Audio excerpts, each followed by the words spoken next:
नमस्कार दोस्तों। कहानी में मुख्य बात यह है कि एक गधा हरिया जो सदियों से अपमान सहता रहा है और आखिरकार एक दिन इंसान बनता है और सामाजिक बदलाव लाने की कोशिश करता है। उसके संघर्ष, मानसिक बदलाव, सत्ता का असली चेहरा और सेवा का वास्तविक अर्थ, ये सभी कहानी के स्तंभ हैं।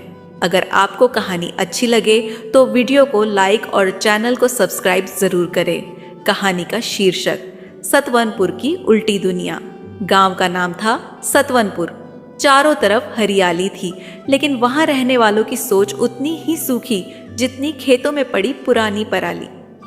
यह गांव देखने में सुंदर लगता था, लेकिन अंदर ही अंदर एक ऐसी व्यवस्था में जकड़ा हुआ था जिसमें इंसान मालिक था और जानवर सिर्फ काम करने का जरिया। इसी गांव में एक गधा रहता था, हरिया। न किसी को उसकी तकलीफ से मतलब था, न उसकी मेहनत से। हरिया के मालिक का नाम था बिशन लाल। वह एक चालाक, रूखा और खुदगर्ज किस्म का इंसान था, जिसकी नजर में जानवर सिर्फ बोझ उठाने की मशीन होते थे। हर सुबह सूरज की पहली किरण गांव के खेतों पर पड़ती, लेकिन हरिया की पीठ पर उसका पहला वार पड़ता। बिशन लाल की कर्कश आवाज पूरे आंगन में गूंजती। अबे हरिया, उठ गया क्या? या आज भी सपना देख रहा है रजवाड़े का? हरिया सिर झुकाकर चुपचाप उठता, बिना कुछ कहे।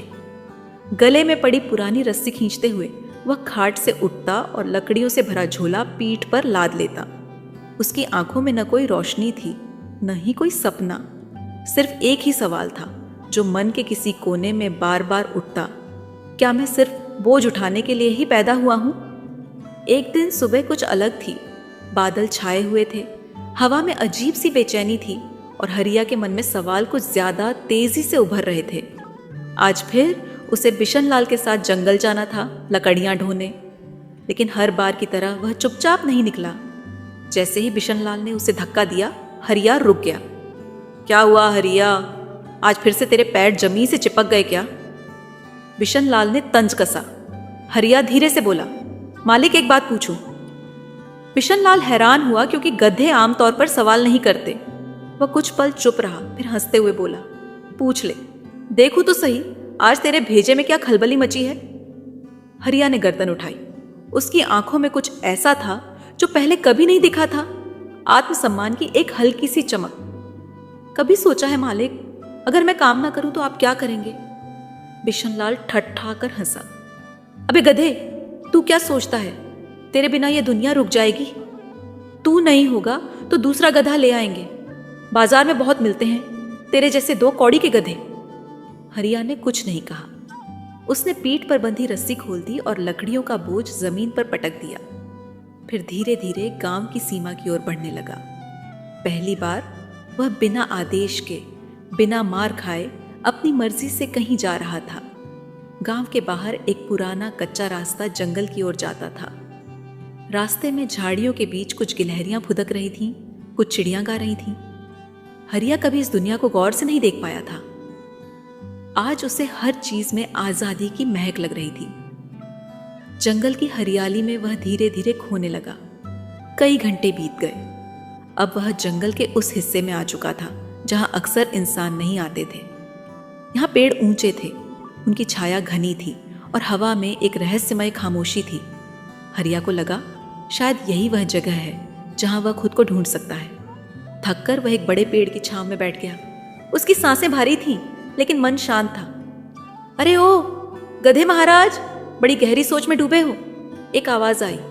हरिया चौंक गया।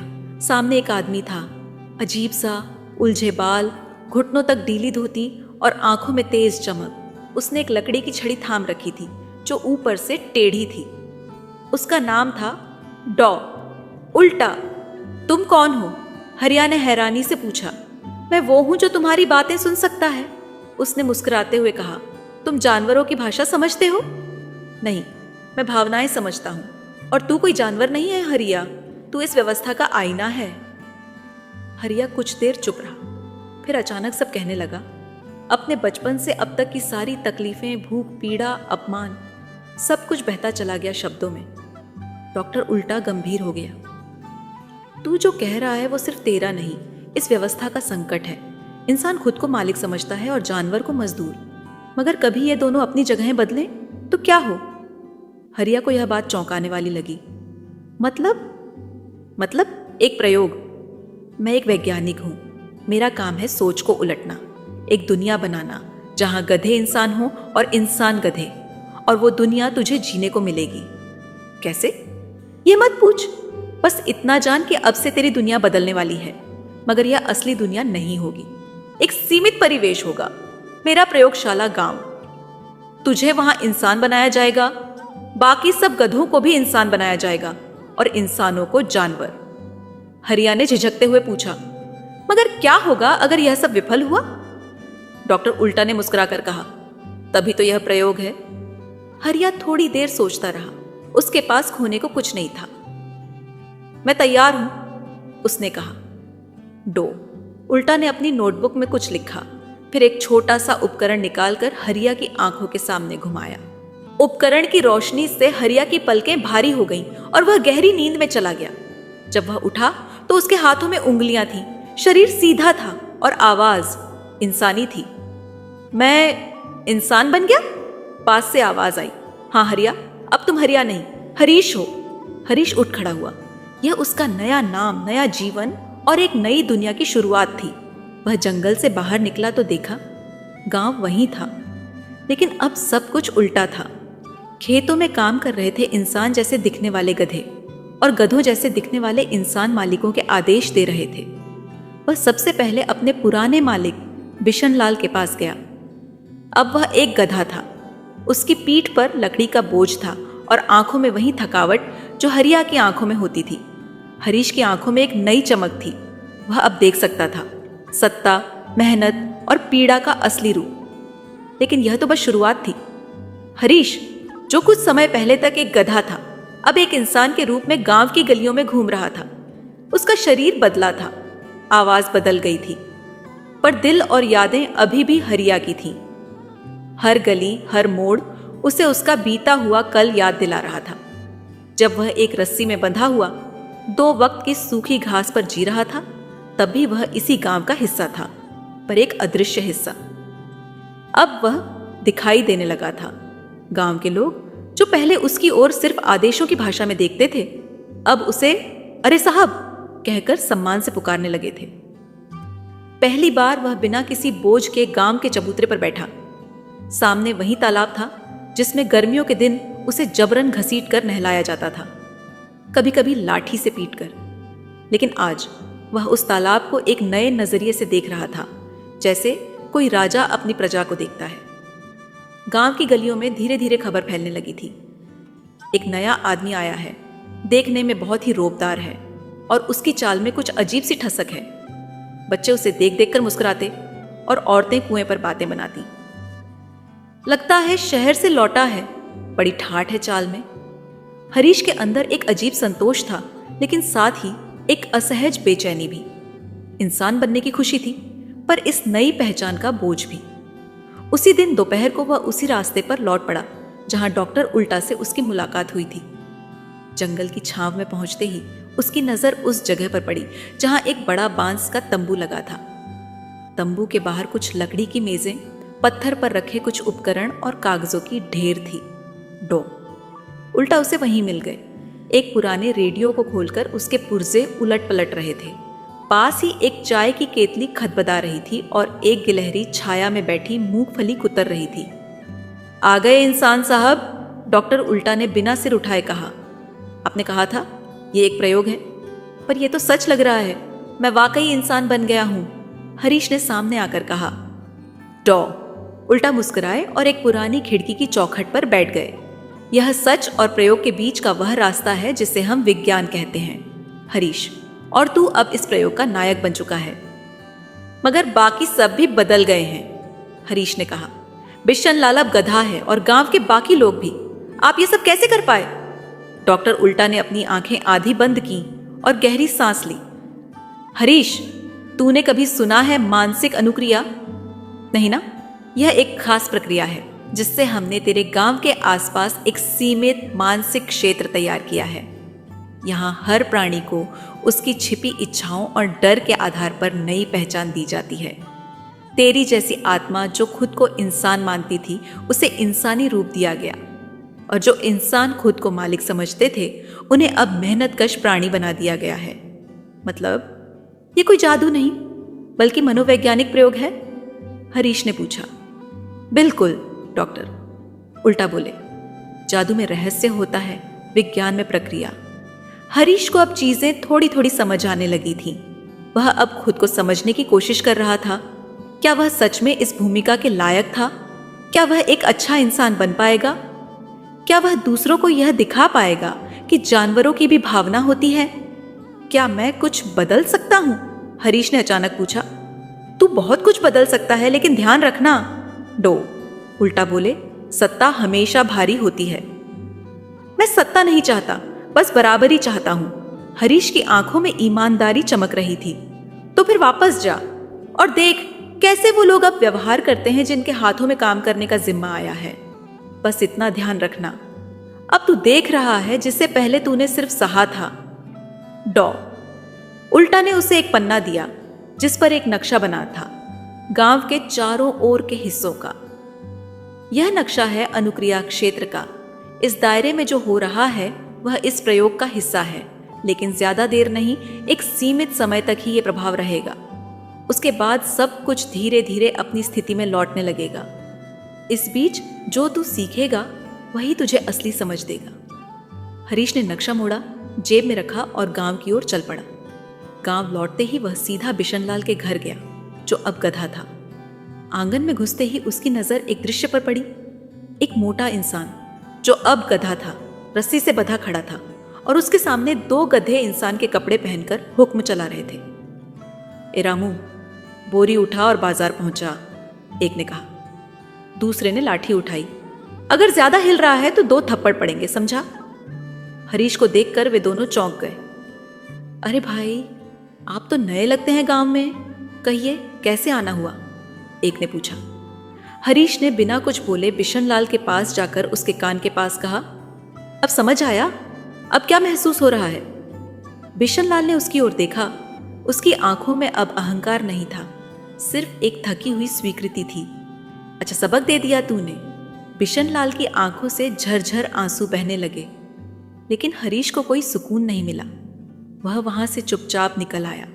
गांव में घूमते हुए उसने देखा कि कई ऐसे गधे जो इंसान बने थे अब काम करने से कतराने लगे थे। कोई पीठ में दर्द का बहाना करता तो कोई थकान की दुहाई देता। जिनके हाथों में अब सत्ता थी वे आलसी हो गए थे, और जिन्हें गधा बना दिया गया था वे अपने पुराने अनुभवों के आधार पर ज्यादा अनुशासित थे। गांव की नालियों की सफाई अब रुकी हुई थी। खेतों में कम काम हो रहा था। पंचायत भवन में सिर्फ बहस होती थी, काम कोई नहीं करता। हरीश ने सोचा, शुरुआत तो ठीक हुई थी, लेकिन क्या इस प्रयोग से कुछ बदलेगा भी? अचानक उसे एक विचार आया, क्यों ना पंचायत बुलाई जाए? गांव के नए इंसान रूपी गधों को एक जगह इकट्ठा करके उन्हें जिम्मेदारी दी जाए। उसने घर घर जाकर संदेश भिजवाया। कल सुबह चौपाल में पंचायत बैठेगी। सभी लोग समय पर पहुंचे। अगले दिन सूरज चढ़ते ही गांव के चबूतरे पर भीड़ जमा हो गई थी। हरीश ने अपने पुराने फटी कंबल को किनारे रख अब एक साफ कुर्ता पहनकर मंच पर चढ़ाई की।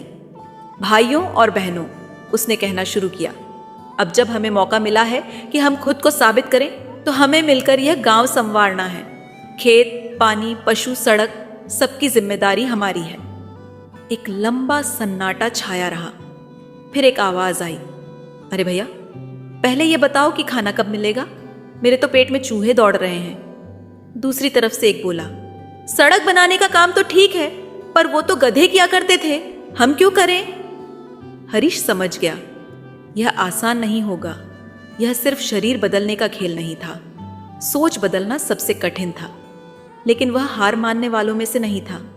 वह चुपचाप सोचने लगा, अगर इस दुनिया को उल्टा करना है तो पहले खुद को सीधा करना होगा। सतवनपुर गांव की सुबह अब वैसी नहीं रही जैसी पहले हुआ करती थी। पहले जहां सूरज उगने से पहले ही गांव के गधे अपने मालिकों के हुक्म पर काम में जुट जाते थे, अब उन मालिकों की शक्लें बदल चुकी थीं। उनके चेहरे पर घने कान उगे थे और पीठें झुकी हुई थीं, जैसे उन पर हमेशा कोई भारी बोझ रहा हो। अब गांव की गलियों में वो दृश्य नहीं था जिसमें गधों को रस्सी से खींचा जा रहा हो, बल्कि अब हर गली में इंसानी शरीर वाले नए गधे आलस्य में बैठे नजर आते और असली गधे जो अब इंसान बन चुके थे घुंघराली मूंछों को ताव देते हुए हुक्म चला रहे होते। हरीश उस दिन सुबह उठते ही सीधा चौपाल की ओर निकल गया। उसने अपने पुराने मालिक बिशनलाल को देखा। अब एक सादा सा गधा जिसकी आंखों में पहले का वो गुरूर नहीं था। वो खेत की ओर जा रहा था, लेकिन बार बार रुककर खुद को सूंघ रहा था, जैसे अभी भी यकीन न हो कि वह गधा बन गया है। गांव की चौपाल पर कुछ लोग इकट्ठा हो गए थे। हरीश अब उस प्रयोग क्षेत्र का सबसे जागरूक और समझदार इंसान था। वह जानता था कि यह उलटी व्यवस्था बहुत देर तक नहीं चलेगी अगर उसने पहल नहीं की। चौपाल पर सबसे पहले बात उठी गांव की जल व्यवस्था की।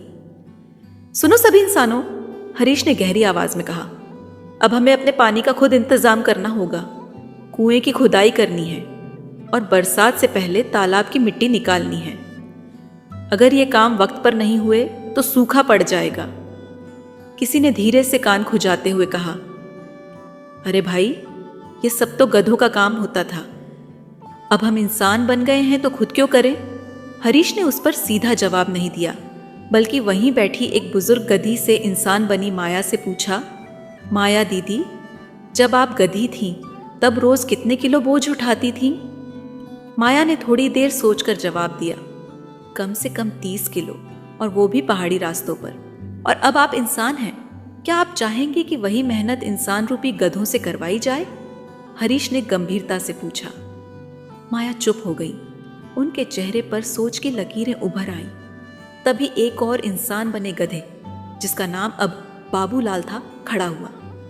हरीश भाई, हम सब जानवर थे, हमारे पास सोचने की ताकत नहीं थी, मगर अब जब हम इंसान हैं तो क्या हमसे भी वही काम करवाना ठीक होगा? बिल्कुल नहीं, हरीश बोला।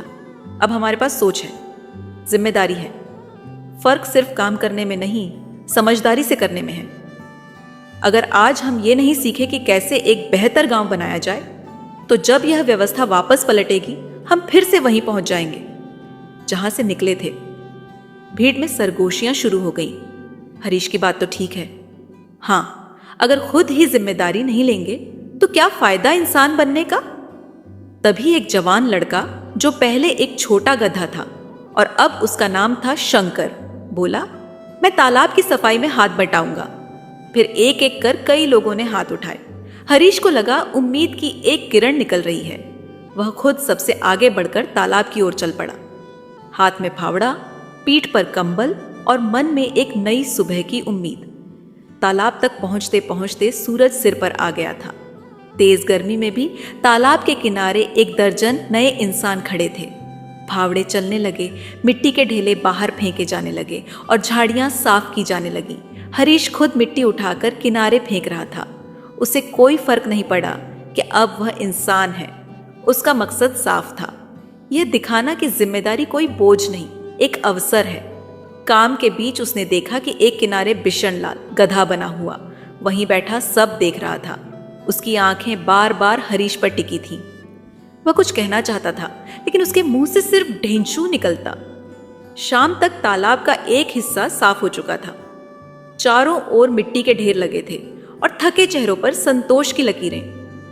लौटते वक्त हरीश ने देखा कि कुछ इंसान बने गधे अब काम से दूर भागने लगे हैं। उन्होंने बहाने बनाने शुरू कर दिए।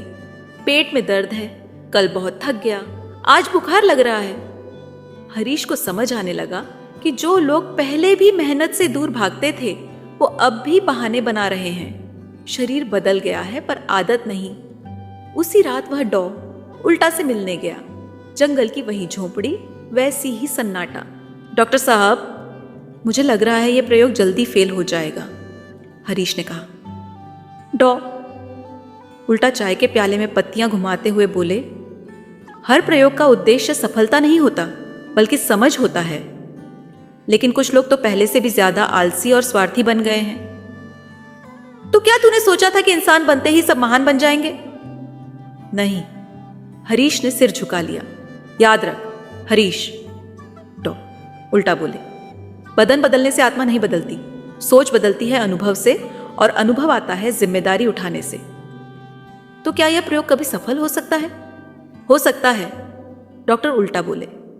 अगर कुछ लोग ऐसे हों जो बिना किसी लोभ या डर के केवल समझ के आधार पर काम करें, तो उनमें से एक है। हरीश उस रात घर लौटते वक्त बहुत सोचता रहा। अगली सुबह वह एक नया विचार लेकर उठा। उसने गांव में एक सेवा दल बनाने की घोषणा की। एक ऐसा समूह जिसमें वे इंसान बने जानवर शामिल होंगे जो खुद जिम्मेदारी उठाना चाहते हैं। 3 दिन के भीतर सेवा दल में 8 सदस्य जुड़ गए। माया, शंकर, बाबूलाल और बाकी कुछ युवा जो बदलाव चाहते थे। अब गांव में एक अलग हलचल थी। तालाब की सफाई पूरी हो रही थी, खेतों की मेंट दुरुस्त हो रही थी और पंचायत भवन की दीवारों पर अब गांव के कामकाज की सूचियां चिपकने लगी थी। हरिया, जो अब हरीश था, केवल गधा नहीं रहा। वह एक विचार बन चुका था। एक ऐसी सोच जो कहती थी, सत्ता पाने से नहीं, सेवा करने से इंसान बड़ा बनता है। पर यह तो सिर्फ शुरुआत थी। अभी अगला मोड़ बाकी था, जब नई व्यवस्था की नींव हिलनी शुरू होगी और हरीश को सबसे बड़ी परीक्षा का सामना करना पड़ेगा। सतवनपुर गांव में धीरे धीरे हरीश का नाम हर जबान पर चढ़ने लगा था। जिन गलियों में कभी वह बतौर गधा चुपचाप गुजरता था, वहीं अब लोग उसके सामने खड़े होकर आदर से नमस्कार करते। गांव के बच्चे उसे देखकर मुस्कुराते और कहते, देखो, वही हरीश भैया आ गए जो सबसे पहले खेत खुदाई में लगे थे। लेकिन सच्चाई यह थी कि परिवर्तन का सूरज जितनी तेजी से चढ़ रहा था, उतनी ही तेजी से उसकी रोशनी भी फीकी पड़ने लगी थी। एक सुबह जब हरीश सेवा दल के साथ तालाब के दूसरे किनारे की खुदाई के लिए जा रहा था, तो रास्ते में उसने देखा कि गांव की गलियों में फिर से कचरा बिखरा पड़ा है। नालियां जाम हो चुकी थीं और कई गली मोहल्लों में बदबू फैली हुई थी। उसने तुरंत पंचायत भवन में मीटिंग बुलाई। क्यों हो रहा है ये सब? उसने पूछा। एक नौजवान इंसान बने गधे ने जवाब दिया, हरीश भाई, सफाई का काम तो वो पिछले इंसान किया करते थे, अब हमें क्यों करना? दूसरे ने कहा, हम तो गधा रहे हैं, हमें क्या पता पंचायत कैसे चलती है, कागज कैसे पढ़े जाते हैं। हरीश ने दोनों की तरफ देखा। उनके चेहरे पर थकान नहीं, बल्कि टाल मटोल की झलक थी। एक स्पष्ट संकेत कि बदलाव से पहले जो आलस्य था, वह अब भी वहीं मौजूद है, बस लिबास बदल गया है। हरीश ने गहरी सांस ली और बोले, तुम सब आज इंसान हो, ये तुम्हारा सौभाग्य है। अब अगर तुम फिर से गधे जैसी सोच लेकर जियोगे तो यह अवसर भी व्यर्थ हो जाएगा। पर वहां मौजूद कई लोगों की आंखों में अब पहले जैसी चमक नहीं थी। हरीश को पहली बार महसूस हुआ कि बदलाव की राह जितनी रोमांचक थी, उतनी ही कठिन भी है। अगले ही दिन गांव में एक नई समस्या खड़ी हो गई। कई खेतों से यह शिकायत आने लगी कि कुछ गधे जो पहले इंसान थे, अब अनाज के खेतों में घुसकर फसल चरने लगे हैं। जिनका शरीर तो गधे का था, पर अंदर अब भी इंसानी दिमाग था, वे जानबूझकर नियमों को तोड़ रहे थे। हरीश के पास गांव की औरतों और बूढ़ों की भीड़ लग गई। हरीश बेटा, ये क्या हो रहा है? हमारा अनाज बचाइए। इन गधों को कोई रोकता क्यों नहीं? ये तो अब ज्यादा चालाक हो गए हैं। हरीश ने समझा कि प्रयोग की असली परतें अब खुल रही हैं। जिन इंसानों को अब जानवरों का शरीर मिला था, उनके भीतर की चालाकी अब एक अलग रूप में बाहर आ रही थी। शरीर से वे गधे थे, लेकिन दिमाग अब भी वह इंसानी था जो बहानेबाजी और स्वार्थ में माहिर था। हरीश सीधा खेत की ओर गया। वहां का नजारा देखकर वह खुद भी हैरान रह गया। एक झुंड में 5 गधे एक खेत के भीतर गन्ने चबा रहे थे। उनमें से एक गधा काफी मोटा और धीमा था। वही था बिशनलाल। हरीश ने आवाज लगाई, बिशनलाल, अब तो तुम गधे हो, कम से कम खेतों में तो मत घुसो। बिशनलाल की आंखों में शरारत चमकी। उसने अपनी दुलत्ती हवा में छलाई और बोला, ढेंचू। हरीश आगे बढ़ा और जैसे ही उसने बिशनलाल को रोकने की कोशिश की, बिशनलाल ने जोर की लात मारी। हरीश धड़ाम से दूर जा गिरा। बाकी के गधे जोर जोर से ढेंचू ढेंचू करके हंसने लगे। गांव के कुछ लोग यह सब देख रहे थे। किसी ने हरीश को उठाया। उसके कपड़े कीचड़ में सने हुए थे और पीठ पर खरोंचें थीं। हरीश भैया, क्या आप ठीक हैं? एक लड़के ने पूछा। ठीक हूं, हरीश ने कहा, लेकिन उसकी आंखों में अब एक अलग दर्द था। एक ऐसा दर्द जो शारीरिक नहीं, मानसिक था। रात में हरीश अकेला बैठा था। उसके सामने एक छोटा दीपक जल रहा था। वह खुद से सवाल पूछ रहा था, क्या ये व्यवस्था भी उतनी ही खराब है जितनी पहले थी? क्या फर्क सिर्फ नाम और शरीर का है? क्या कोई इंसान वास्तव में बदल सकता है? उसी रात सेवा दल के कुछ सदस्य उसके घर आए। हरीश भैया, हम आपके साथ हैं, माया दीदी बोली। कल पंचायत में हमें कड़ा फैसला लेना होगा, हरीश ने कहा। अगर कुछ गधे जो पहले इंसान थे जानबूझकर नुकसान कर रहे हैं तो उन्हें सजा मिलनी चाहिए ताकि बाकी सीख सके। अगले दिन पंचायत बुलाई गई। हरीश ने सबके सामने एक प्रस्ताव रखा। जो जानबूझकर खेतों में घुसते हैं या गांव की संपत्ति को नुकसान पहुंचाते हैं उन्हें गांव की सार्वजनिक सेवा करनी होगी। नालियां साफ करना, जल संग्रह करना और पुराने पशुशालाओं की मरम्मत करना। कुछ लोगों ने समर्थन किया, लेकिन विरोध भी सामने आया। ये तो गधों को इंसान बनाकर गधों जैसा काम करवाना हुआ। किसी ने चिल्लाया, अब जब हम इंसान हैं तो हमारे पास भी अधिकार हैं। दूसरे ने कहा। पंचायत में बहस बढ़ने लगी। हरीश ने सबको शांत किया। अगर तुम्हारे पास अधिकार है तो जिम्मेदारी भी तुम्हारी ही होगी, उसने कहा, वरना यह प्रयोग भी एक मजाक बनकर रह जाएगा।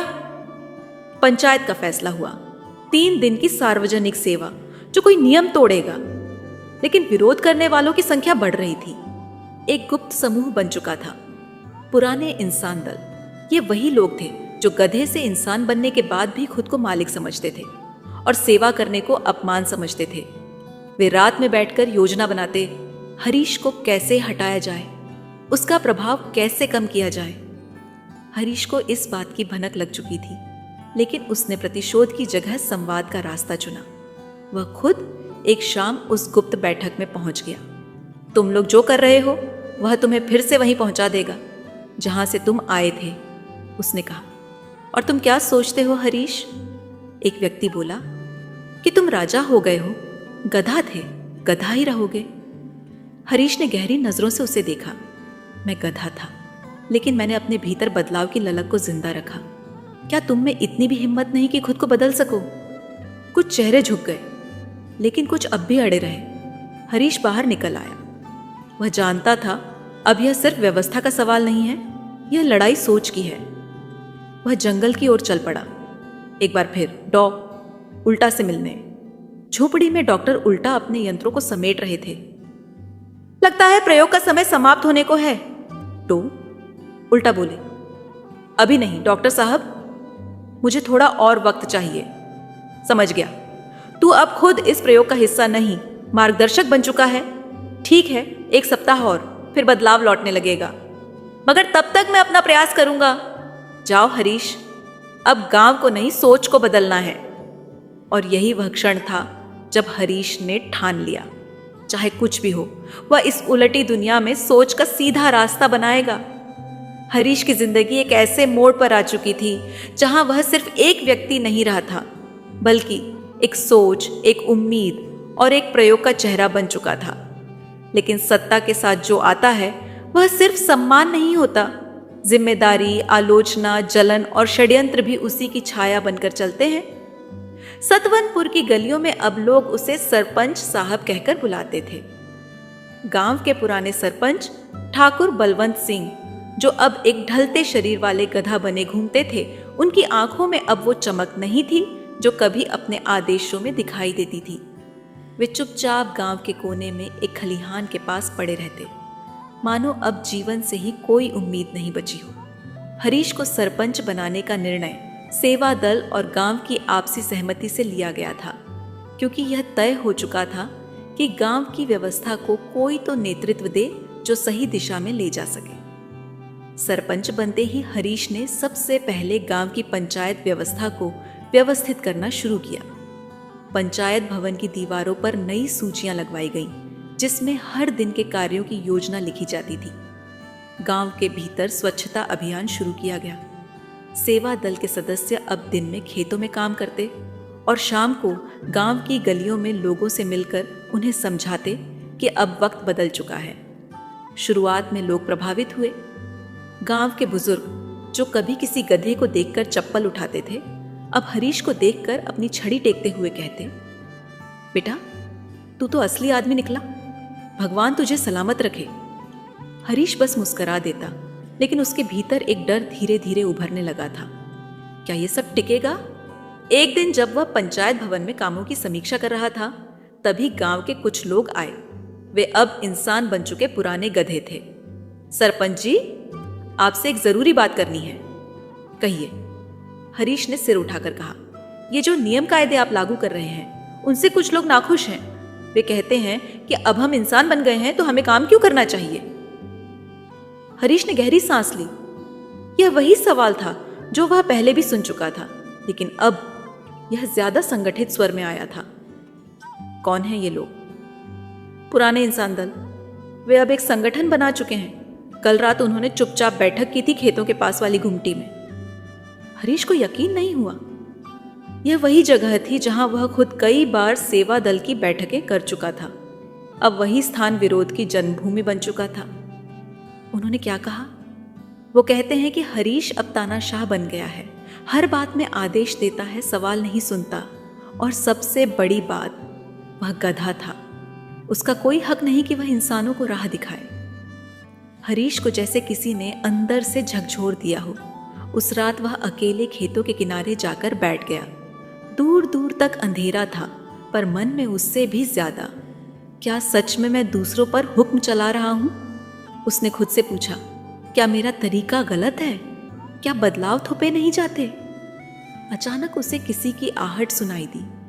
बड़ी सोच में डूबे हो हरीश भैया। वह माया दीदी थी, सेवा दल की पहली सदस्य। बस खुद से सवाल कर रहा हूं दीदी। सवाल करने वाले ही जवाब ढूंढते हैं, लेकिन जवाब तभी मिलते हैं जब रास्ता सीधा हो। तुम्हारा रास्ता अगर सेवा का है तो चिंता मत करो। हरीश ने सिर झुका लिया। पर अब सब उतना सरल नहीं रहा। विरोध बढ़ रहा है। कल पंचायत में मुझसे सीधा सवाल किया जाएगा, आप क्या योग्य हैं इस कुर्सी के? माया दीदी कुछ देर चुप रही, फिर बोली, तो फिर जवाब दो, लेकिन अपने काम से, अपने विचारों से। सत्ता जब बोझ बनती है तभी असली परीक्षा होती है। अगले दिन पंचायत भवन खचाखच भरा हुआ था। गांव के बीचों बीच चौक में लकड़ी की पटरी पर हरीश खड़ा था। उसके सामने लोग बैठे थे, कुछ सहायक, कुछ विरोधी, कुछ मौन दर्शक। पुराने इंसान दल के प्रमुख, जिनका नाम अब हरिकिशन रखा गया था, सामने आकर बोले, हम आपसे सवाल पूछना चाहते हैं सरपंच जी। पूछिए, हरीश ने संयम से कहा। आप खुद को क्या समझते हैं? एक गधा जो इंसान बन गया, क्या उसे यह हक है कि वह हमें, जो कभी इंसान थे, अब इंसान बनने के बाद समझाए? सन्नाटा छा गया। हरीश ने सबकी आंखों में देखा। वहां जिज्ञासा थी, संदेह था, और कहीं कहीं गुस्सा भी। मैं खुद को कुछ नहीं समझता, हरीश ने धीरे धीरे कहा। मैं बस इतना जानता हूं कि जब मैं गधा था तो मैंने हर दिन एक बात सीखी, दर्द, मेहनत और इंसान की उपेक्षा। आज जब मैं इंसान बना हूं तो बस कोशिश कर रहा हूं कि किसी और को वह दर्द न सहना पड़े जो मैंने सहा। पर आपको किसने अधिकार दिया? हरिकिशन गरजे। समाज ने, हरीश ने उत्तर दिया। समाज ने मुझे जिम्मेदारी दी, अधिकार नहीं, और मैं इस जिम्मेदारी को बोझ नहीं, सेवा समझता हूं। पंचायत भवन के चारों ओर खामोशी छा गई। तभी एक बुजुर्ग खड़े हुए, वही पुराने सरपंच बलवंत सिंह, जो अब एक गधा बने थे। वे गद्दे की बोली में बोले, लेकिन उनका चेहरा भावनाओं से बोल रहा था। हरीश ने उनकी ओर देखा और कहा, बलवंत काका, आपकी अनुमति हो तो मैं आपकी बात का अर्थ सबको बताऊं? बलवंत सिंह ने सिर हिलाया। काका कहते हैं, जिसने सत्ता का स्वाद चखा है वह जानता है कि यह जितनी मीठी दिखती है उतनी ही कड़वी होती है जब उसका बोझ अकेले उठाना पड़े। एक आहसी भीड़ में उठी। हरीश ने सभा को देखा। मैं तानाशाह नहीं, मार्गदर्शक हूं। लेकिन अगर आप सबको लगता है कि मैं इस भूमिका के योग्य नहीं हूं तो मैं इस्तीफा देने को तैयार हूं। नहीं, किसी ने पीछे से चिल्लाया, आपने हमें सिखाया क्या होता है सच्चा इंसान बनना। हम आपके साथ हैं। धीरे धीरे लोग उठ खड़े हुए और हरीश के पक्ष में खड़े हो गए। हरिकिशन चुप थे। उन्हें अब समझ आ गया था, यह लड़ाई सत्ता की नहीं, सोच की थी। उस दिन हरीश ने न केवल पंचायत की जीत हासिल की, बल्कि लोगों का दिल भी। लेकिन उसे पता था अगली लड़ाई और कठिन होगी, क्योंकि अब उसे अपनी सोच उन तक पहुंचानी थी जो न बहस करते हैं, न समझते हैं, बल्कि सिर्फ नकल करते हैं। यह थी सत्ता की असली परीक्षा, जब उसका बोझ हृदय से उठाया जाए, न कि अहंकार से। सतवनपुर अब बदल चुका था, लेकिन बदलाव की सबसे बड़ी विडंबना यह थी कि वह जितना दिखता था उतना था नहीं। बाहर से गांव तरक्की की ओर बढ़ रहा था, लेकिन भीतर से वहां हर एक आत्मा अपने अपने संघर्ष में उलझी हुई थी। हरीश, जो अब गांव का सरपंच था, दिन भर लोगों के बीच रहता था। गांव की नालियां, तालाब, खेत, स्कूल, गौशालाएं, सबकी जिम्मेदारी उसी के कंधे पर थी। पर एक बात जो सबसे अलग थी वह यह कि हरीश दूसरों के लिए सोचता था, लेकिन अपने लिए कभी नहीं। और यह बात उस दिन उसे बुरी तरह समझ में आई जब वह सुबह पंचायत भवन से लौटकर घर पहुंचा। घर का दरवाजा खुला था। एक पुराना कमरा था जिसमें एक टूटी हुई चारपाई, एक लकड़ी की मेज और एक कोने में रखा गया मिट्टी का घड़ा था। यही उसका संसार था। हरीश ने घड़े से पानी निकाला, कुछ घूंट पिए और सोचा, चलिए आज कुछ अच्छा पका लेते हैं। पर जैसे ही उसने अपने पुराने झोले को टटोला, उसमें सिर्फ कुछ कच्चे चने और एक सूखी रोटी निकली। उसने खुद से कहा, कोई बात नहीं, गांव का काम ज्यादा जरूरी है, खाना तो शाम को भी खा लूंगा।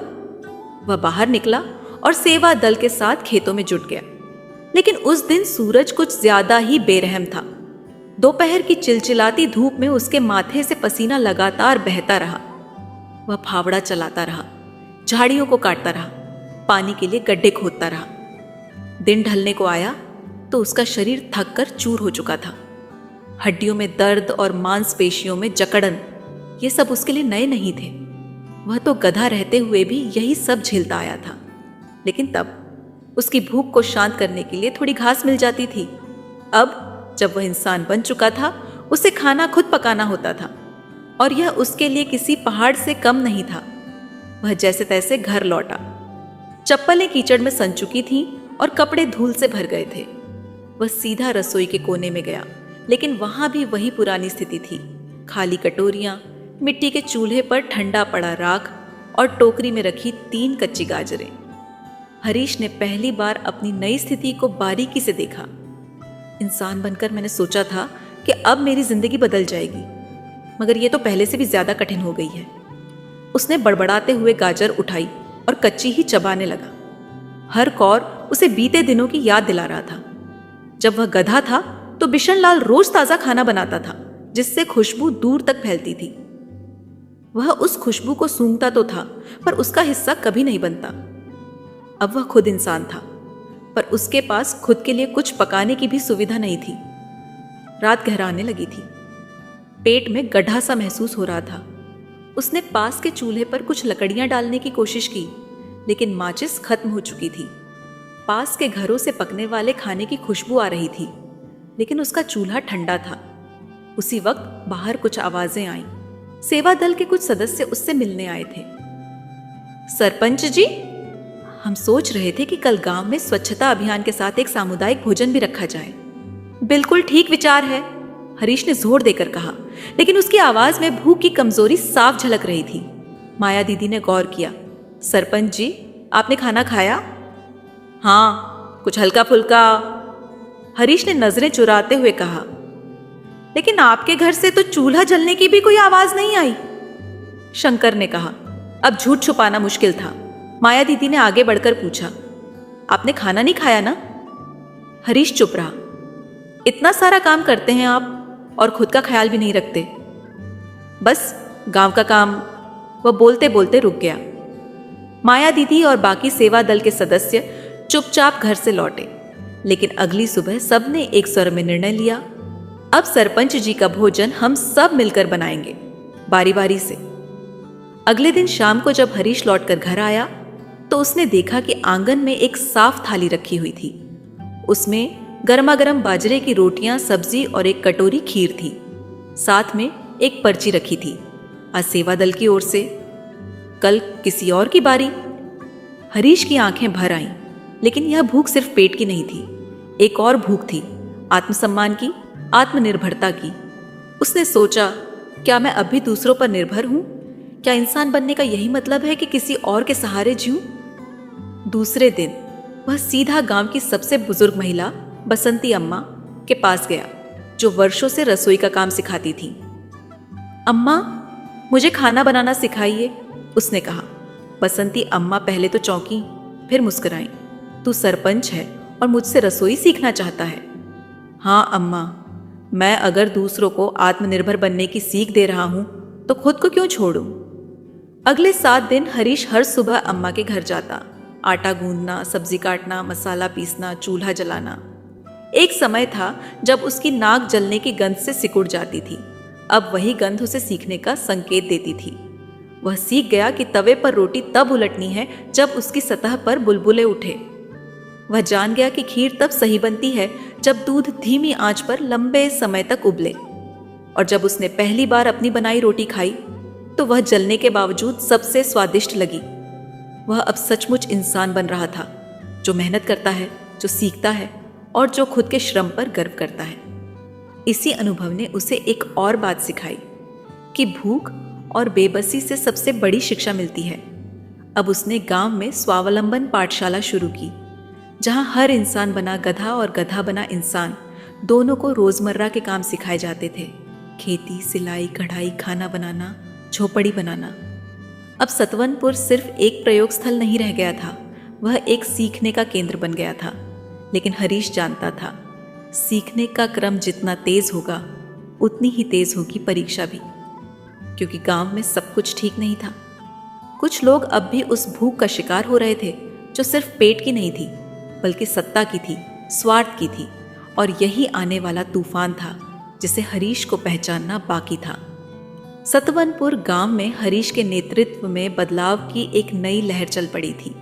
रोटियों की खुशबू, खेतों की हरियाली और पंचायत भवन में गूंजती आवाजें सब इस बात का प्रमाण थी कि कुछ न कुछ तो सही दिशा में हो रहा है। गांव में लोग अब अपने अपने हिस्से का काम सीखने लगे थे और स्वावलंबन पाठशाला धीरे धीरे गांव के बच्चों से लेकर वृद्धों तक में लोकप्रिय हो रही थी। लेकिन बदलाव की यह सतह के नीचे जो हिलचल चल रही थी, वह किसी सुनामी के आने से पहले की शांत लहरों जैसी थी। हरीश को इन संकेतों का एहसास तब हुआ जब एक दिन गांव के दक्षिणी खेत से किसी ने सूचना भेजी, रामकिशन गधा और उसके साथी गन्ने के खेत में घुसकर पूरी फसल छट कर गए हैं। रामकिशन, जो पहले गांव का लेखपाल हुआ करता था, अब एक गधा बन चुका था। लेकिन चौंकाने वाली बात यह थी कि उसके भीतर का इंसान अब भी जागरूक था और उसकी चालाकी पहले से भी ज्यादा तीव्र हो चुकी थी। हरीश जब घटनास्थल पर पहुंचा तो देखा कि खेत की मेड़ टूटी हुई थी, गन्ने के डंठल जमीन पर बिखरे पड़े थे और 3 गधे रामकिशन समेत खेत के बीचों बीच सुस्ताते हुए लेटे थे, जैसे उन्होंने कोई युद्ध जीत लिया हो। गांव के किसान नाराज थे। सरपंच जी, अगर ये सब ऐसे ही चलता रहा तो हमारी मेहनत मिट्टी में मिल जाएगी, एक किसान बोला। हमने खेत में रात भर पानी देकर यह फसल खड़ी की थी और देखिए ये सब कैसे लूट लिया गया। हरीश ने गहरी नजर डाली। रामकिशन की आंखों में कोई पछतावा नहीं था, उल्टे वो ढीठपन से घूर रहा था, जैसे कहना चाहता हूं, अब तू क्या कर लेगा। हरीश ने उसी वक्त पंचायत बुलाई। बैठक में गांव के लगभग सभी लोग पहुंचे। किसानों का गुस्सा 7वें आसमान पर था। सेवा दल ने प्रस्ताव रखा कि रामकिशन और उसके साथियों को सामाजिक सेवा की कड़ी सजा दी जाए। उन्हें 1 महीने तक गांव की नालियों की सफाई करनी होगी। नहीं, सिर्फ सफाई नहीं, किसी ने कहा, उन्हें सबके सामने माफी भी मांगनी चाहिए। लेकिन जब फैसला लिया जाने लगा तब अचानक पुराने इंसान दल के कुछ लोग उठ खड़े हुए। क्यों बार बार हम पर ही आरोप लगाए जा रहे हैं? एक बोला, अब जब हम जानवर हैं तो हमारे पास क्या दिमाग है? अगर गन्ना खा लिया तो इसमें इतनी बड़ी बात क्या है? दूसरे ने जोड़ दिया। हरीश ने सामने खड़े होकर पूछा, तुम सबको अपने गधा बनने की हालत याद है ना? तुम खुद को जानवर कहते हो, लेकिन व्यवहार अब भी इंसानों वाला है। तुम सजा से नहीं, अपने ही चरित्र से भाग रहे हो। फिर वह रामकिशन की ओर मुड़ा। और तुम्हें तो याद होगा, जब तुम लेखपाल थे तब एक किसान का एक पेड़ काटने पर भी तुमने उस पर जुर्माना लगाया था। अब तुम्हारे किए पर गांव क्या करे? रामकिशन कुछ नहीं बोला। लेकिन भीड़ अब 2 हिस्सों में बढ़ चुकी थी, एक जो हरीश का समर्थन कर रही थी और दूसरी जो उसका विरोध कर रही थी। अचानक गांव में छोटे छोटे समूह बनने लगे। कुछ गधे जो इंसान बने थे अब सत्ता की ललक में गुप्त सभा कर रहे थे। उनमें कुछ ऐसे भी थे जो हरीश की नीति से तंग आ चुके थे। उनका कहना था कि ये गधा नेता बन बैठा है और सब पर अपनी छलाता है। हरीश को समझ में आ गया कि गांव की एकता धीरे धीरे टूट रही है। उसे सामाजिक विफलता की वह बारीक रेखा दिखने लगी थी जिसे रोकना अब आसान नहीं रहा। एक शाम जब वह अपने घर लौट रहा था तो देखा कि स्वावलंबन पाठशाला की दीवार पर कोयले से लिखा गया था, सरपंच गधा इंसानों की जिंदगी को कर रहा है बर्बाद। हरीश रुक गया। उसकी आंखें उस वाक्य को निहारती रहीं। फिर वह चुपचाप भीतर चला गया। उस रात नींद नहीं आई। वह सोचता रहा, क्या वाकई मैं गलत दिशा में जा रहा हूं? क्या मैं समाज को समझने में विफल हो रहा हूं? सुबह होते ही वह सीधा डॉक्टर उल्टा के पास पहुंचा। जंगल में वही झोपड़ी, वही शांत वातावरण। टू उल्टा उस समय एक पुराने नक्शे पर कुछ लाल रंग से चिन्ह बना रहे थे। तो आ गया तू? उन्होंने बिना देखे कहा। हाँ, और इस बार मेरी हालत कुछ वैसी है जैसे कोई युद्ध लड़कर हार गया हो। क्यों? गांव के लोग अब तुझे समझ नहीं पा रहे? समझ तो शायद खुद मुझे भी नहीं आ रही। मैंने सब कुछ बराबरी से बांटने की कोशिश की, लेकिन अब वही लोग मेरी निंदा कर रहे हैं जिनके लिए मैंने मेहनत की। डो उल्टा मुस्कुराए। हरीश, याद कर, तूने शुरुआत में क्या कहा था कि मैं सिर्फ सेवा करना चाहता हूं, सत्ता नहीं। तो फिर सेवा कर, बाकी जो कर रहे हैं उन्हें करने दे। तू उनके व्यवहार का उत्तरदायी नहीं है, लेकिन अपनी नियत का तो है। पर अगर समाज ही साथ ना दे तो एक अकेला व्यक्ति क्या कर सकता है? डॉक्टर उल्टा ने उत्तर दिया, शब्द, विचार और कर्म, यही 3 हथियार हैं तेरे पास, बाकी सब अस्थाई हैं। हरीश चुपचाप लौट आया। अब उसने गांव की सड़कों पर घूमना शुरू किया, अकेले, बिना सेवा दल के। हर गली में रुककर लोगों से बातचीत की, उनकी दिक्कतें सुनी, खुद खेतों में फावड़ा चलाया, बच्चों के साथ बैठकर पढ़ाया। धीरे धीरे गांव को समझ में आने लगा कि हरीश सत्ता नहीं चाहता, वह बदलाव का चेहरा बनना चाहता है। लेकिन रामकिशन और उसका गुट अब भी अपनी चालें चल रहा था। उन्होंने गांव के बाहर एक अलग झोपड़ी में वैकल्पिक पंचायत बना ली थी, एक अघोषित विरोध सरकार। अब गांव 2 हिस्सों में बंट चुका था, एक सतवनपुर सेवा दल और दूसरा स्वाभिमानी पंचायत संघ।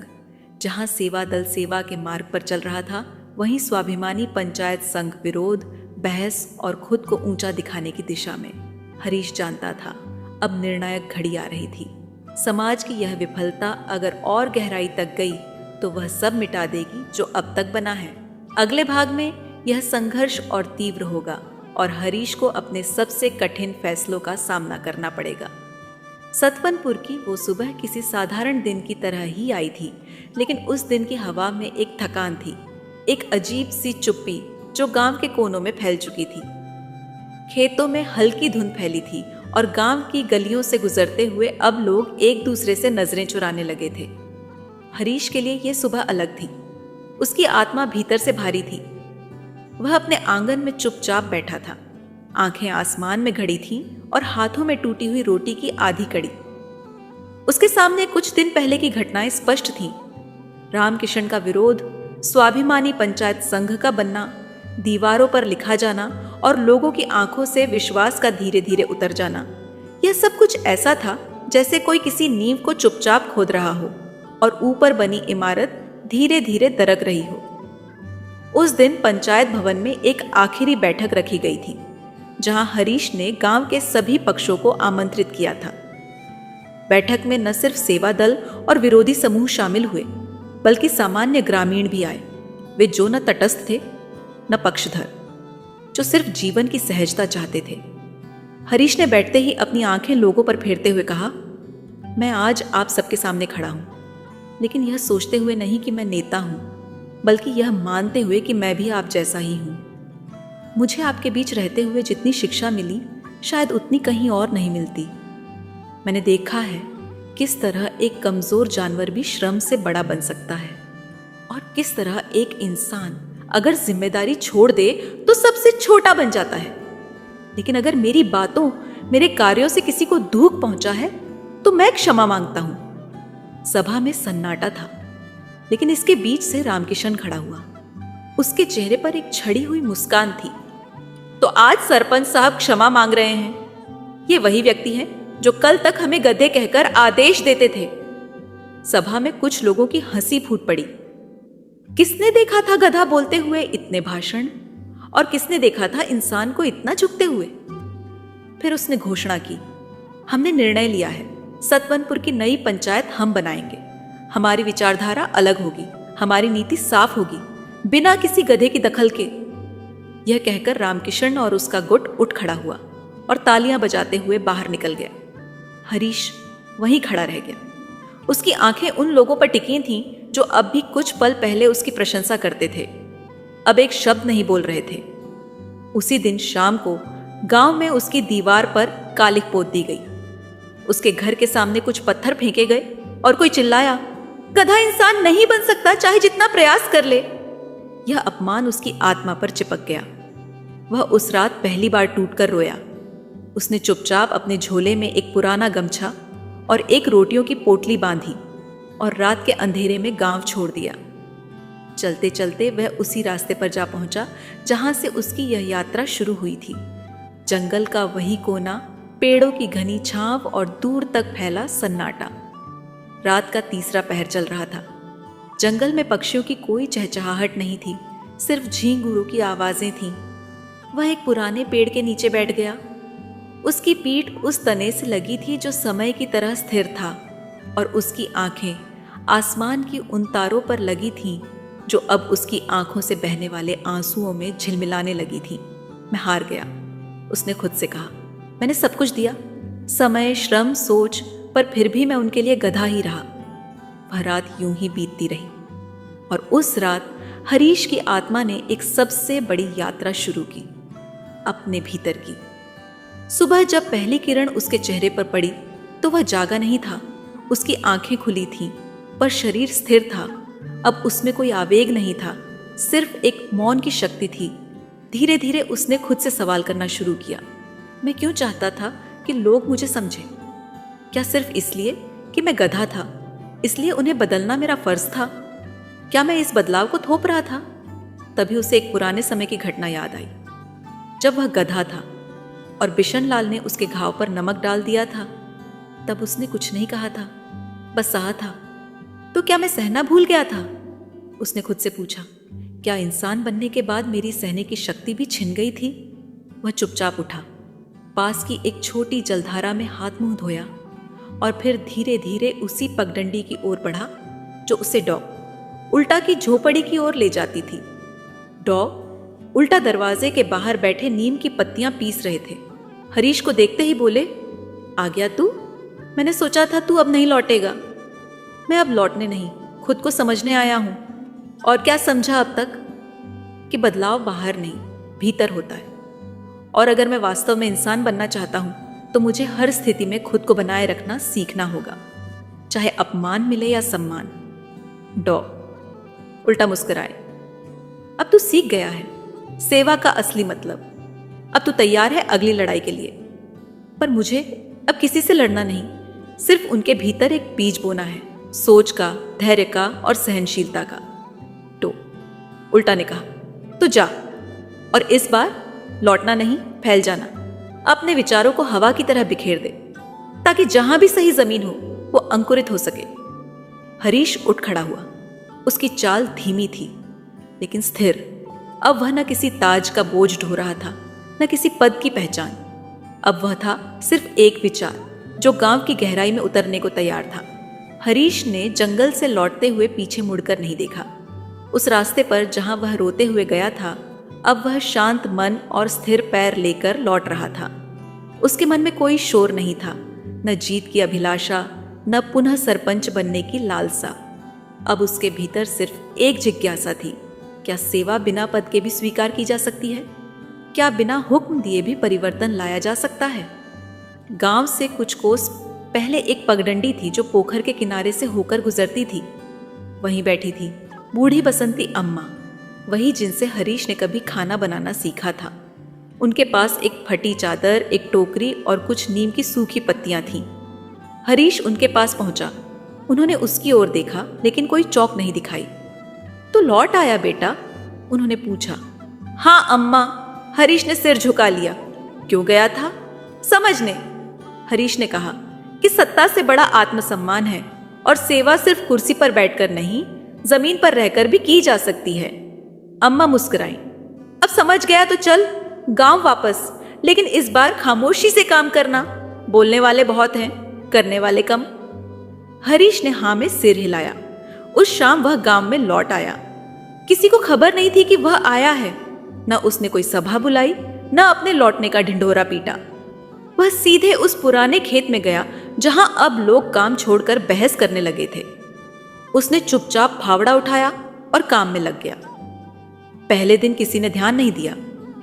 दूसरे दिन एक किसान आया। तू फिर से काम करने लगा? हाँ, हरीश ने मुस्कुराते हुए कहा, पर तू अब सरपंच नहीं है। मैं कभी था भी नहीं, सिर्फ एक जिम्मेदार व्यक्ति था। धीरे धीरे गांव के लोग ध्यान देने लगे। सेवा दल के पुराने सदस्य जब खेत की बगल से गुजरे तो देखा कि हरीश अकेले तालाब की सफाई कर रहा है। पास गए तो देखा कि उसकी हथेलियों में फिर से छाले पड़ चुके हैं, लेकिन चेहरे पर संतोष की हल्की मुस्कान थी। माया दीदी पास आईं। सरपंच जी, आप वापस आ गए? अब मैं सिर्फ हरीश हूं, पर गांव अब भी आपका है, उन्होंने कहा। उस दिन सेवा दल के कुछ सदस्य फिर से इकट्ठा हुए, बिना किसी घोषणा के, बिना किसी सभा के। सबने काम संभाला। गांव में यह खबर तेजी से फैली, हरीश लौट आया है। लेकिन इस बार लोगों की प्रतिक्रिया अलग थी। अब वे हंस नहीं रहे थे, न ताने मार रहे थे। अब वे देख रहे थे, बिना पद, बिना अधिकार, एक व्यक्ति अकेले गांव को संभालने निकला है। इधर रामकिशन और उसके स्वाभिमानी पंचायत संघ की स्थिति भी बदलने लगी थी। उनकी वैकल्पिक पंचायत में अब सिर्फ बहसें होती थीं। हमें सम्मान चाहिए, हमें सुविधा चाहिए, हमें सम्मानपूर्वक भोजन चाहिए। लेकिन कोई काम नहीं कर रहा था। गांव की सफाई फिर से गड़बड़ाने लगी थी। खेतों की मेंढ टूटी पड़ी थी, तालाब का पानी गंदा हो चुका था। लोग अब समझने लगे थे, सिर्फ बोलने से गांव नहीं चलता। एक दिन सुबह सुबह रामकिशन के घर के बाहर भीड़ लग गई। उसकी झोपड़ी के सामने गांव की औरतें खड़ी थीं, हाथ में गड्ढों से भरी पानी की बाल्टियां। रामकिशन जी, अब आप ही तो सरपंच हैं, बताइए पानी कहां से लाएं? रामकिशन के पास कोई उत्तर नहीं था। दूसरे दिन कुछ किसान पंचायत भवन के सामने पहुंच गए। रामकिशन भाई, हमारे खेत सूख गए, अब आप आदेश दीजिए, नहर की खुदाई कब से शुरू होगी? फिर एक बूढ़ा व्यक्ति आया। बेटा, पहले जब हरीश था तो वह मेरे घर आकर खुद पूछता था कि कुछ चाहिए तो नहीं। तुम तो अब तक दर्शन ही नहीं दिए हो। रामकिशन भीतर से घबराने लगा। अब क्या करें? उसने अपने साथियों से पूछा। हमें तो सिर्फ बात करनी आती है, काम तो हरीश ही करता था, किसी ने कहा। तो क्या अब जाकर माफी मांगे? हाँ, और अगर वह माफ कर दे तो पंचायत फिर से उसे सौंप दें। यह चर्चा धीरे धीरे एक प्रस्ताव में बदल गई। अगले दिन गांव के चबूतरे पर एक बैठक बुलाई गई, इस बार रामकिशन की ओर से। सभा में हरीश भी आया, लेकिन चुपचाप, बिना कोई भाषण दिए। रामकिशन ने मंच पर खड़े होकर कहा, हमने गलती की। हमने सोचा था कि शब्दों से बदलाव लाया जा सकता है, पर अब समझ आया है कि बदलाव श्रम से आता है, सेवा से आता है। फिर उसने हाथ जोड़ते हुए कहा, हम हरीश से अनुरोध करते हैं कि वह फिर से गांव की जिम्मेदारी संभाले। हरीश उठ खड़ा हुआ। मैं फिर से सरपंच नहीं बनना चाहता, उसने कहा। लेकिन भीड़ में से आवाजें उठीं। मैं सिर्फ एक साधारण व्यक्ति रहूंगा, सेवा करूंगा, लेकिन हुक्म नहीं दूंगा। अगर आप सब सहयोग करेंगे तो गांव खुद संभलेगा, और अगर नहीं तो कोई पद किसी को बचा नहीं सकता। भीड़ में सन्नाटा था, लेकिन हरीश की आंखों में आत्मविश्वास लौट आया था। अब वह किसी कुर्सी का इच्छुक नहीं था, अब वह केवल कर्म का पुजारी था। उस दिन के बाद गांव में एक नई शुरुआत हुई। कोई सरपंच नहीं था, कोई पंचायत प्रमुख नहीं था, केवल कार्य के अनुसार जिम्मेदारियां थीं। हरीश तालाब की सफाई करता, माया दीदी शिक्षा केंद्र संभालती, शंकर गांव की नालियों का ध्यान रखता। गांव के लोग अब खुद पहल करने लगे थे। और हाँ, रामकिशन, उसने खुद गांव के सबसे गंदे हिस्से की सफाई शुरू की। जब किसी ने पूछा, तुम? उसने मुस्कुराकर कहा, अब मैं भी सेवा करना सीख गया हूं। सतवनपुर अब वैसा नहीं रहा था जैसा यह कुछ महीने पहले था। गांव की गलियां पहले की तरह संकरी और कच्ची थीं। तालाब वही था, पेड़ पौधे भी वही, लेकिन उनमें अब एक नई ऊर्जा थी, एक ऐसी अनुभूति जो न तो प्रयोग से पैदा हुई थी और न ही किसी योजना से, बल्कि सेवा और आत्मबोध के धीमे सच्चे प्रयासों से। हरीश, जो कभी एक गधा था और फिर इंसान बना, अब एक ऐसा व्यक्तित्व बन चुका था जो किसी विशेष पहचान का मोहताज नहीं था। वह न सरपंच था, न नेता, न शिक्षक। वह अब एक कर्मयोगी था। गांव में लोग जब उसके बारे में बात करते तो कहते, वो हरीश है जो करता है, दिखाता नहीं। गांव के जीवन में अब एक सुव्यवस्था थी। लोग काम को आपस में बांटकर करने लगे थे। तालाब की खुदाई का काम हर रविवार को होता था, जिसमें हर घर से एक सदस्य शामिल होता था। खेतों की मेंढ अब खुद गांव के युवाओं ने सुधारी थी।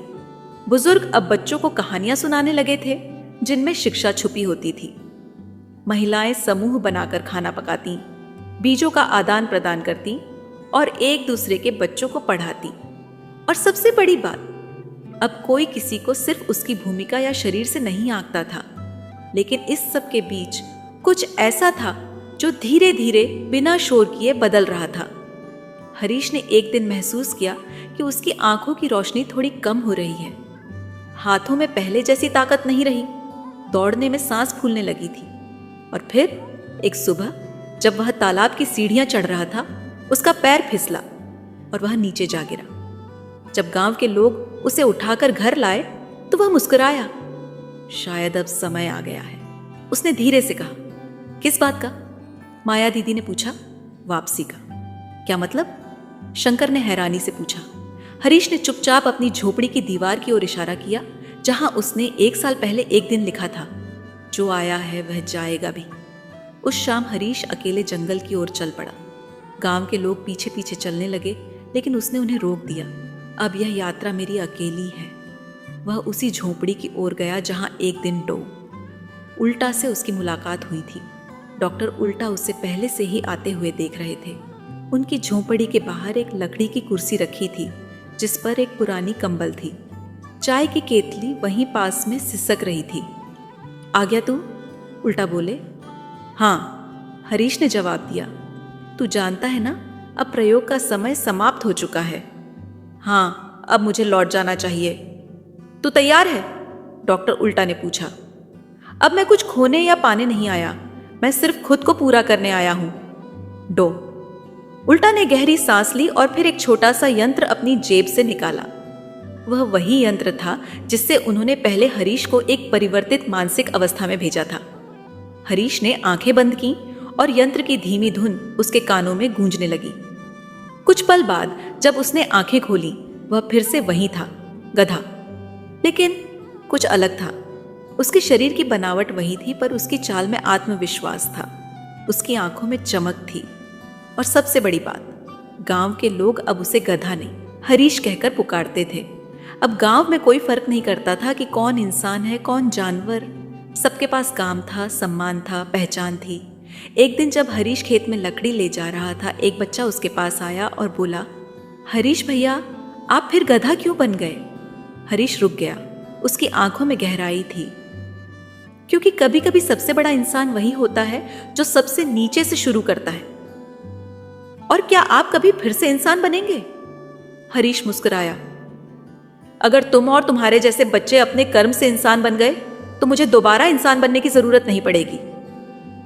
बच्चा मुस्कुराकर चला गया और हरीश, वह अपने बोझ को उठाते हुए सिर ऊंचा किए खेत की ओर बढ़ चला। अब बोझ नहीं था और रास्ता कठिन नहीं था। अब वह सिर्फ एक गधा नहीं था, वह था एक मिसाल। समाप्त।